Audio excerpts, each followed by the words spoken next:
Growth is seen throughout life. Growth is మన ఎదుగుదల జీవితకాలం అంతా కనపడుతూ ఉంటుంది. ఏదో ఒకరోజు కనపడి ఆగిపోయేది కాదు. As you see throughout life, babies grow into teenagers. చిన్నపిల్లలు యవనస్తులుగా మారుతారు.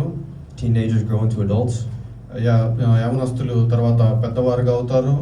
But one thing we can see for certain, ఒకటి మనం ఖచ్చితంగా చెప్పగలిగింది ఏంటంటే, if a person's, you never see a baby stay a baby forever.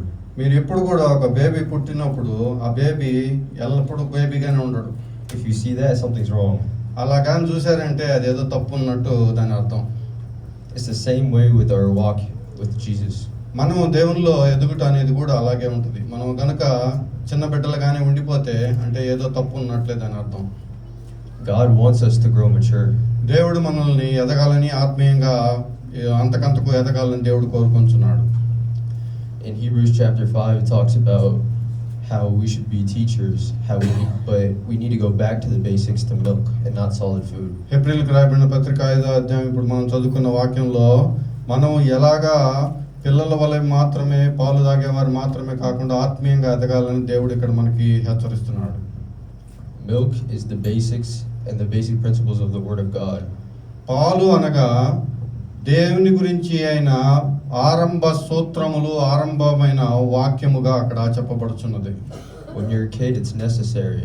చిన్నప్పుడు చిన్న బాలుడిగా ఉన్నప్పుడు పాలు అవసరమే, కానీ you can't have it forever. అలాగే అని చెప్పి ఎల్లప్పుడూ నేను పాలు తాగుతూ ఉంటానని చెప్పి అట్లా ఆగిపోలేము. You eventually need to have the solid food. మీరు తర్వాత అయినా సరే మంచి మాంసము తినవలసిన వారుగా ఉంటున్నారు. So the solid food is applying God's word to your life so you can discern what's right and wrong.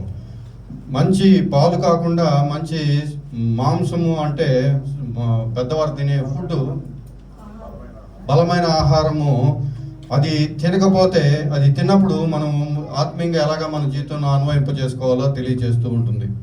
It talks about in Peter, like newborn babies crave spiritual milk. పేతురు రాసిన పత్రికలో ఏం చెప్తాడంటే చిన్న బిడ్డలు పాలు కొరకు ఎంతో ఆశిస్తూ ఉంటారంట. We should be like that. We should have the craving for God's word. మొదటి పేతురు 2వ అధ్యాయము మొదటి 3 వచనములో మీరు చూసినట్లయితే ఆ పాలను మీరు కూడా అపేక్షించుడి. కొత్తగా జన్మించిన శిశువులను పోలిన వారై నిర్మలమైన వాక్యమును పాల వలన రక్షణ విషయంలో ఎదుగు నిమిత్తము ఆ పాలను అపేక్షించుడి. అంటే ఆ పాలను మనము అపేక్షించి ఆశించే వారముగా ఉండాలని దేవుని వాక్యము మొదటి పేతురు 2వ అధ్యాయంలో హెచ్చరిస్తుంది. Babies only have one thing in mind, that's they want food. చిన్న బిడ్డలకు వాళ్ళ మైండ్లో ఒకటే ఉంటుందంట, ఏంటది? పాలు కావాలి, అంతేనా? చిన్న బిడ్డలకు వాళ్ళ మైండ్లో ఉండేది ఏంటి? పాలు. ఆకలిస్తే ఏం చేస్తారు? అరుస్తారు. In the same way, we should have that same desire for God's word. మనము కూడా దేవుని యొక్క వాక్యము కొరకు అలాగా కేక వేసేవారంగా ఉండాలి. When we read God's word, we get to know God's character more. మనం దేవుని వాక్యం చదివినట్లయితే దేవుని గురించి, దేవుని యొక్క గుణగణాలను బాగా తెలుసుకునే వారంగా ఉంటాం. Jesus is the good shepherd and he knows his sheep. యేసు ప్రభువారు మంచి కాపరి అంటున్నాడు. ఆయన తన మంద ఏంటో ఆయనకి తెలుసు, ఆయన మంద ఎవరో ఆయనకి తెలుసు. He knows every hair on our head. మన తల మీద ఉన్న వెంట్రుకలు కూడా ఆయన లెక్కించి ఉన్నాడని దేవుని వాక్యం సెలవిస్తుంది. Just as the shepherd knows his sheep, the sheep should want to know his shepherd. ఎలాగైతే కాపరి తన మందను ఎరిగి ఉంటాడో, మంద కూడా తన కాపరిని ఎరిగి ఉంటున్నట్లుగా మనం గమనిస్తున్నాం. If we continue to study God's word, we will become strong, but without it we will become weak. మనము దేవుని వాక్యము చదువుతూ ఉన్నప్పుడు మాత్రమే ఆత్మీయంగా బలపడగలము, లేదంటే మనం బలహీనులం అయిపోతాం.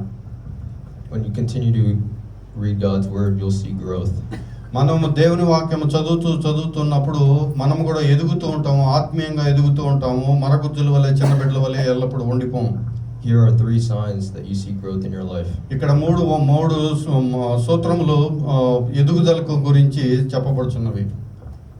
You'll have discernment from what is right and what is wrong. మీరు వాక్యంను చదువుతూ ఎదుగుతున్నప్పుడు ఏది మంచిది, ఏది చెడు అనేది మీరు గమనించుకోగలరు. you'll be steadfast. When you have trials, you will stand strong. మీకు ఎలాంటి కష్టములు వచ్చినప్పుడు నువ్వు దానిలో గుండా మీరు దృఢముగా నిశ్చయముగా నమ్మకముగా ముందుకు వెళ్ళగలరు. And finally, you will become more like Jesus. చివరగా మూడవది ఏంటంటే మీరు వాక్యమును చదువుతూ ఎక్కువగా ఉంటున్నప్పుడు మీరు క్రీస్తు యొక్క సాదృశ్యంలోనికి క్రీస్తు యొక్క స్వారూప్యంలోనికి మీరు ఎదుగుదురు.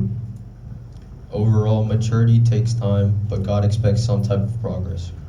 మనము పూర్తిగా పరిపూర్ణత అనేది కొంచెం సమయం పడుతుంది. ఈ దినమున క్రైస్తవుడు అవ్వగానే వారు పరిపూర్ణమైపోరు, కానీ పరిపూర్ణతకు కొంత సమయం పడుతుంది. కానీ యేసు ప్రభు వారు మనలో పరిపూర్ణత ఎదుగుదల అనేది ఆయన ఆశిస్తున్నారు. ఎదుగుదల అనేది ముఖ్యము. You can't say it takes time as an excuse to not grow. మాకు చాలా టైం పడుతుందండి, మేము ఆత్మీయంగా ఎదిగేదానికి అని చెప్పి చిన్న బిడ్డల వలె ఉండిపోవటం అనేది ఒక సాకు చెప్పట కాదు. Just like muscles grow through exercise and diet, faith grows through the word and obedience. ఎలాగైతే కండరములు ఎక్సర్సైజ్ చేస్తూ మంచి ఆహారం తింటున్నప్పుడు కండరాలు ఎలాగ పెంచుతారో, అలాగే దేవునిలో ప్రార్థనలో వాక్యంలో మనం కండరాలు పెంచేవారిగా ఆత్మీయ మసిల్స్ పెంచేవారిగా మనం ఉండాలి. You cannot grow your muscles with just exercise or just diet. You need both.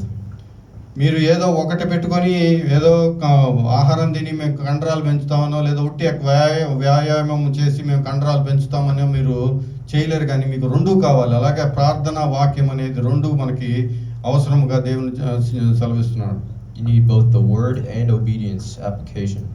దేవుని యొక్క వాక్యము కావాలి, ఆ వాక్యకు విధేయత కూడా కావాలి.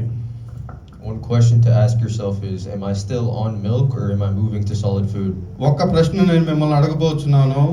అది ఏంటంటే, మీరు ఇంకనూ పాలతోనే జీవిస్తూ ఉన్నారా, మీరు సాలిడ్ ఫుడ్, మీరు మంచి మాంసమైన కృతులతో ఆహారం తింటున్నారా? God calls us to grow into maturity and to look more like Jesus.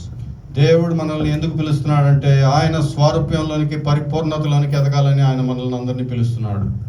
So take a look at your life. Are you the same as you were 1 year ago? మీ జీవితాన్ని మీరే పరీక్షించుకోనండి. 1 సంవత్సరం క్రితము మీ జీవితం ఎలా ఉన్నది, ఇప్పుడు మీ జీవితం ఎలా ఉన్నది మీరు పరీక్షించుకోండి. ఏదైనా ఆత్మీయ అభివృద్ధి ఉన్నదా లేదా మీరే పరీక్షించుకోనండి. If you are the same, that's a problem and God expects growth. మీరు గనుక పోయిన సంవత్సరం ఎలా ఉన్నారో ఈ సంవత్సరం కూడా అదే మాదిరిగా అదే స్థితిలో ఉన్నారంటే అక్కడ ఏదో ప్రాబ్లం ఉన్నట్టే, ఏదో ఒక తప్పిదం ఉన్నట్టే గమనించుకోగలరు.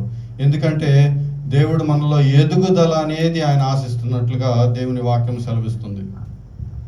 Our end goal is to be more like Jesus, and that can't happen if you're not growing with God. మన ముఖ్య అంతిమ గురి ఏంటంటే మనము క్రీస్తు యొక్క స్వారూప్యంలోనికి ఎదుగుట.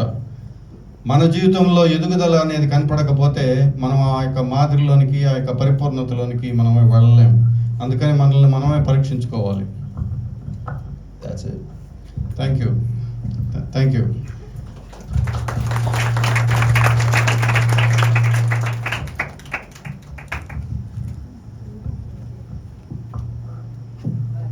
Sweet words